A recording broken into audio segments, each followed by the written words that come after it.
Assalamualaikum warahmatullahi wabarakatuh. Salam sejahtera. Pembahasan kali ini adalah mengenai tugas ketiga, yaitu membuat praktik secara langsung mengenai solusi inovatif dan strategi implementasi terhadap permasalahan pelayanan publik berdasarkan tugas pertama dan tugas kedua.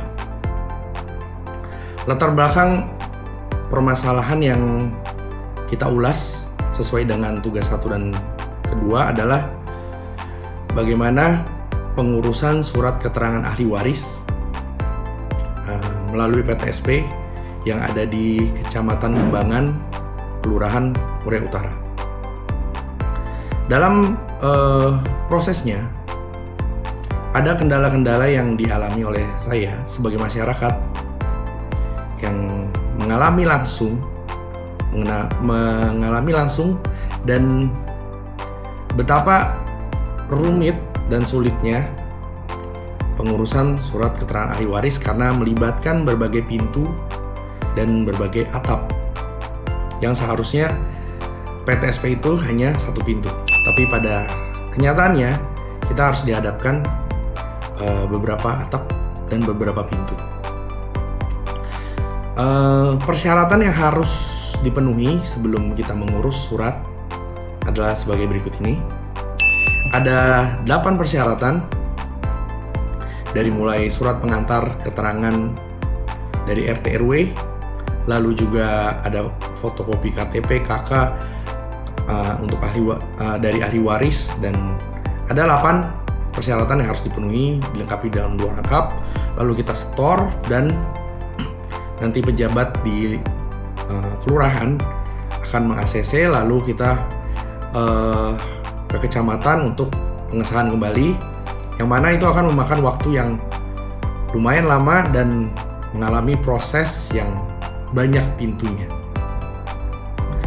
Sesuai dengan teori New Public Management yang merupakan sebuah paradigma atau pendekatan dalam administrasi publik yang muncul tahun 80-an, tujuannya adalah untuk mereformasi birokrasi pemerintahan agar bekerja selayaknya sektor swasta atau bisnis. David Osborne dan Ted Gabler pada tahun 1992 dalam bukunya Reinventing Government mendefinisikan semangat NPM sebagai entrepreneurial government atau pemerintahan wirausaha. Intinya adalah mentransformasi semangat birokrasi menjadi semangat wirausaha dan prinsip utama steering rather than drawing. Pemerintah sebaiknya mengarahkan atau membuat kebijakan, bukan sibuk melaksanakan semua layanan sendirian. Kelebihan dari teori NPM ini adalah efisiensi anggaran, orientasi pada hasil, peningkatan kualitas layanan, fleksibilitas manajerial, dan kompetisi yang sehat. Lalu ada kritik dari NPM ini, yaitu mengabaikan keadilan sosial, equity, warga negara direduksi menjadi konsumen, fragmentasi birokrasi, dan benturan etika publik. Artinya bahwa sisi humanis dalam pelayanan publik itu tidak dihiraukan. Itu terjadi pada penulis sendiri, maksud kami pada saya, pada saat pengurusan surat keterangan ahli waris tersebut, di mana saya sebagai pihak yang berduka, sisi-sisi atau nilai humanis yang harusnya ada di pelayanan publik itu tidak muncul. Namun, orientasi yang lebih dikedepankan adalah bagaimana surat ini terbit, bagaimana penerbitan surat ini berdasarkan kuantitasnya, tapi tidak kualitatif,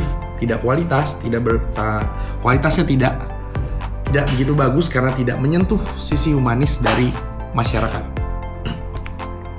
Solusi dari NPM ini sebenarnya ada dengan New Public Service, di mana New Public Service ini mengedepankan sisi humanis atau nilai-nilai humanis dalam pelayanan publik.